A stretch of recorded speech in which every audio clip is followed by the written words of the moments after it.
よく聞け、トルフィン。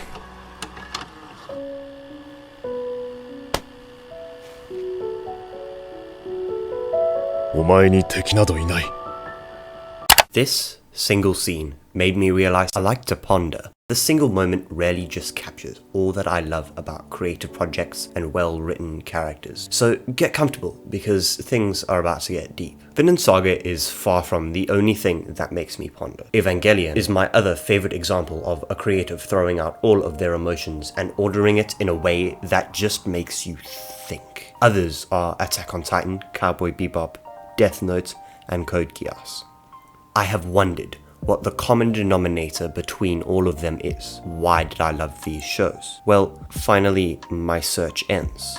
But what was the search? I first thought it was the main characters that had something in common. My original concept fell short. Only a little though. I know that some of my favorite characters are painted in a very antagonistic light. They are seen as mad, villains, unreasonable, insatiable, and insane. But the main connection I made wasn't that they were antagonists. It was that they all ended up in messy situations because they sought after a goal. They had a drive to achieve one thing, but the closer that they got to said goal, the further they got from said goal. Lelouch threw away his true self. He lied about who he is to the very end, all so that he might build a better world for his younger sister. Light threw away his sanity, all for a warped perspective of justice and peace. Finally, Eren is throwing away everything and pushing everything aside so that he can save an island which has been repressed and has thrown away countless of lives just to survive. But, as I said before, this is not the connection I wanted. So after some time, I thought my process over, searching tirelessly for an answer. I changed my perspective. What makes something good to watch? I'm going to circle back to Vinland Saga because it captures my thoughts excruciatingly well. We all have people we dislike or disagree with, but does that mean we have to wage war and kill them because of it? Thors was genuinely onto something huge with his philosophy about fighting. A message is being sent and a question is being asked. Those are two very important things. But we can't stop there. What about the characters? Two examples I have are Shinji Ikari and Simone. They are simply relatable. Shinji has been thrown into a situation that he desperately does not want to be in, nor is he equipped mentally to do so. He thinks that no one truly cares for him, and his case is quite extreme, but I'm sure we can all identify with that feeling of isolation and the inability to do. In a similar vein, Simone is very scared to pilot the Gurren and do anything really. However, their stories differ. Shinji is constantly pushed to do things, but is given little motivation and nothing to trust in. Simon, on the other hand, has Komina, someone to push and motivate his actions.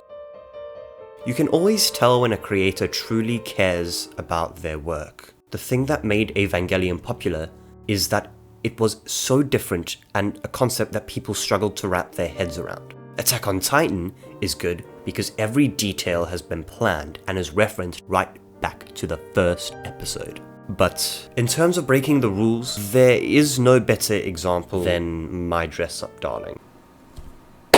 So I was editing and then I realized something very interesting. I used Dress Up Darling as an example for breaking convention, and I rarely this is just me patting myself on the back right now, but I really love that I use the example, and I don't really explain why I like it as an example, so I'm going to do that now. The reason I like it is because it breaks convention in a way that you wouldn't expect something to break convention, because it's just kind of something that's so ingrained into film and media that we just kind of come to expect what I mentioned. The other thing that I wanted to point out is that I could have used some example like a certain kind of shonen atrocity being committed in Attack on Titan, but that's been done before, A, and B, I kind of want to steer away from using the bigger examples, you know.